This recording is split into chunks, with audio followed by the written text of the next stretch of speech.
Un umbral que rompe las leyes de la realidad, del espacio, del tiempo. Una entrada a algo que no deja de crecer y que cambia todo a su paso, girando la naturaleza por completo y transformando la vida en otra cosa. Cuando un artefacto extraterrestre se estrella contra un faro, comienza a expandirse sin control desde ese punto de origen una zona desconocida que puede transformar el mundo para siempre. Un resplandor al que todo el que entra para investigarlo no regresa.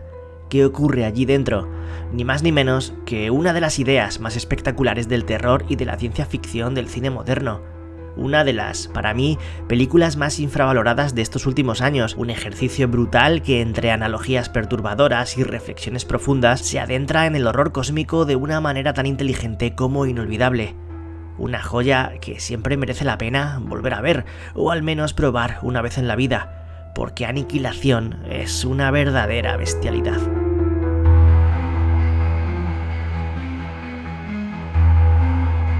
Todo comienza con un interrogatorio en el que Natalie Portman, que interpreta a Lina, va a contar lo sucedido. Después de que veamos que esa luz extraña cae en el faro que os he dicho, vemos como esta, una profesora de biología, sigue hecha a pedazos por la desaparición de su marido en combate, en una misión de la que nunca regresó.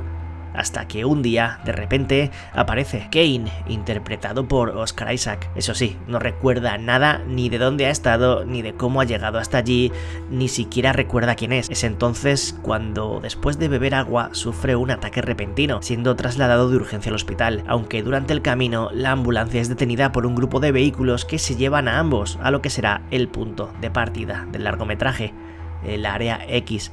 Resulta que Kane fue enviado a The Shimmer, una especie de grieta o de región misteriosa de origen desconocido que no deja de aumentar su tamaño. Nadie nunca había vuelto después de entrar, excepto Kane. Lina, que necesita saber qué ha sucedido con su marido, acompañará a un grupo de científicas a meterse de lleno en el Shimmer, en el Resplandor, un viaje que puede ser solo de ida, a cara o cruz, en el que saber qué puede deparar el día a día es toda una incógnita. Y claro, lo que van a encontrar ahí dentro es una verdadera locura, un acontecimiento que puede cambiar el transcurso de la humanidad y de prácticamente todo el planeta. Aunque la vi en su momento y me gustó bastante, tengo que reconoceros que volver a verla ha sido una experiencia todavía más potente que en su momento. La he sacado más capas, más lecturas, más mensajes, he interpretado de una manera alternativa a su final y me he vuelto a dar cuenta de lo bueno que es que en algunas producciones la falta de explicación o de resoluciones claras sean la mejor decisión que se puede tomar. Aniquilación se divide, podríamos decir, en 4 episodios o fases que acaban justo con la llamada de la misma forma que el título, en un esquema en el que no hay un narrador como tal. Se supone que Lina nos está contando lo sucedido, pero tampoco sabemos si lo que nos cuenta es verdad o no, que imaginamos que sí, pero de imaginar que no, todo cambia bastante, pero vamos por partes. Año 2018, Alex Garland, el guionista de 28 días después, director de Ex Machina, decide adaptar la novela de Jeff Vandermeer, la primera parte de una saga, o mejor dicho, decide interpretar su propia versión de ella tras leerla una sola vez y sin volver a abrir el libro. Sí, como si recordases un sueño y decidieras hacer una película. Y se nota, porque Aniquilación no es exactamente una adaptación, es más como un eco, como una mutación, nunca mejor dicho, o una interpretación libre de una idea, y ese enfoque es perfecto para lo que busca contar, que la comprensión total de lo desconocido es imposible.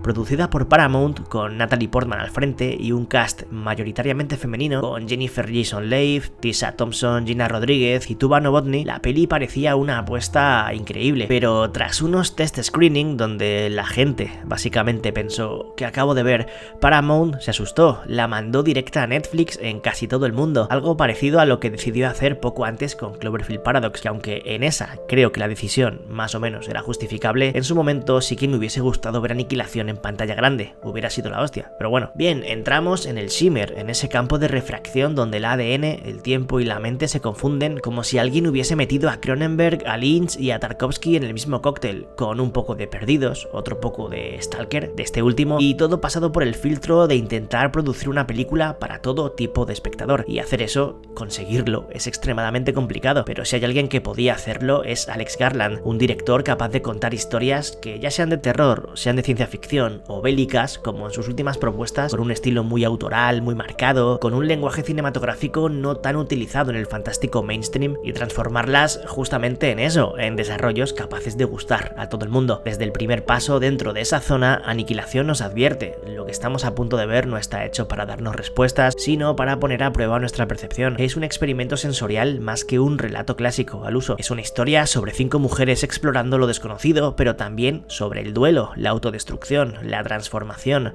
la redención. Cada una de ellas entra con una herida interna, con un motivo secreto para dejarse absorber por lo que venga. Y lo que viene, pues, es una fiesta de horrores lisérgicos. Garland toma decisiones arriesgadas, no hay explicaciones, como digo, no hay narrador omnisciente, no hay ni siquiera un clímax tradicional, solo hay sugerencias, símbolos, interpretaciones abiertas. El Shimmer es una metáfora del cáncer, del duelo, de la depresión, es una entidad cósmica que no entiende el lenguaje humano y nos transforma como un espejo roto, sí a todo y sí a nada. La película parece no estar hecha para que le busquemos sentido a cada interrogante de su argumento, y a la vez, sí, quiere que sintamos cada duda, quiere que la lógica falle y que algo más profundo y más primitivo se active. Es ciencia ficción que se acerca al horror cósmico desde la biología, desde la naturaleza, y ahí está uno de sus grandes aciertos: hablar del fin del mundo no como una explosión, sino como una metamorfosis. La peli nos regala alguna de las secuencias más inolvidables y perturbadoras de la ciencia ficción moderna. Ese oso mutado que grita con la voz de una mujer muerta, una escena de puro body horror y puro Lovecraft. No solo da miedo, provoca casi incomodidad metafísica. Para mí es una de las grandes secuencias del terror de los últimos años. De hecho, la metí en el vídeo con las escenas más terroríficas del horror, que os lo dejo por aquí arriba, que es un videazo. La figura de cristal en el faro, ese doble que se mueve como si replicara nuestros pensamientos, es posiblemente uno de los encuentros más inquietantes con lo desconocido, con lo extraterrestre o con lo divino que ha dado el cine reciente. Aunque fue ignorada en su estreno y tengo la sensación de que no tuvo mucha repercusión, Aniquilación merece ganarse un lugar especial en el panteón del fantástico contemporáneo. Es parte de ese linaje de películas raras que dividieron al público, pero con el tiempo se han vuelto de culto, como Under the Skin, Enemy o incluso Solaris, que de hecho tiene bastante del remake de Soderbergh. Películas difíciles de explicar, que casi más se experimentan que se saborean de manera tradicional, de las que si entras a ellas se te meten en el cerebro y se quedan como joyas especiales. En términos visuales, su influencia se nota en series como Dark, Debs, también de Garland, de OA y de Peripheral, en la forma de mezclar ciencia, psicología y existencialismo, en el uso del color como narrativa y en esa valentía para no dar respuestas. Hay algo casi religioso en cómo Aniquilación aborda el contacto con lo extraterrestre, pero no desde el invasor externo clásico, sino desde lo que nos convierte en humanos. La idea de que la autodestrucción es un impulso programado, de que cambiamos sin entender el porqué, de que lo desconocido no es ni enemigo ni aliado, es simplemente otra cosa. Y es ahí donde la peli conecta con una tradición de sci-fi que no quiere respuestas tecnológicas, sino preguntas filosóficas. ¿Quién soy yo si ya no soy yo? ¿Qué queda cuando el ADN, la identidad o la memoria se reconfiguran? ¿Soy yo? ¿O soy la mutación de mí mismo? ¿Cómo las protagonistas van cambiando? ¿Cómo los detalles son tan importantes para seguirla correctamente? Por ejemplo, el tatuaje del infinito, los diálogos que hablan de esa autodestrucción, Lina leyendo el libro de la vida inmortal de Henrietta Lacks, todos son cosas que se refuerzan con un segundo visionado y que en su momento no llegué a percibir de la misma forma. Y una peli que puede hacer eso, creo que siempre es especial. Es un peliculón lleno de metáforas, de analogías, con más preguntas que respuestas, sí, y con bastantes teorías a su alrededor sobre qué pasa en ese final, qué es verdad y qué no. Tremendo. Y aunque Garland ya ha dicho en alguna ocasión que no tiene pensamiento ni intención de continuar adaptando las novelas que siguen de la saga de Jeff Vandermeer, la verdad es que estaría genial. Curiosamente, a pesar de haber sido estrenada en Netflix, a día de hoy ya no está en su catálogo, imagino que por un tema de derechos con Paramount, y la verdad es una putada como un piano. Aunque imagino que casi todos ya la habréis visto, así que dejadme lo que penséis de ella en la caja de comentarios, así como vuestras teorías, o si como yo la consideráis una pedazo de peli bastante subestimada, lo que queráis, como siempre. Ese like si os ha gustado el vídeo, sabéis que ayuda, y suscribíos al canal si os queda pendiente. Gracias a los bichos miembros del canal y a los mecenas de Patreon por seguir ahí dándole amor a esto, si os quiere. Y gente, que nos vemos en la próxima. Un saludo a todos y a todas de parte de Bicho14.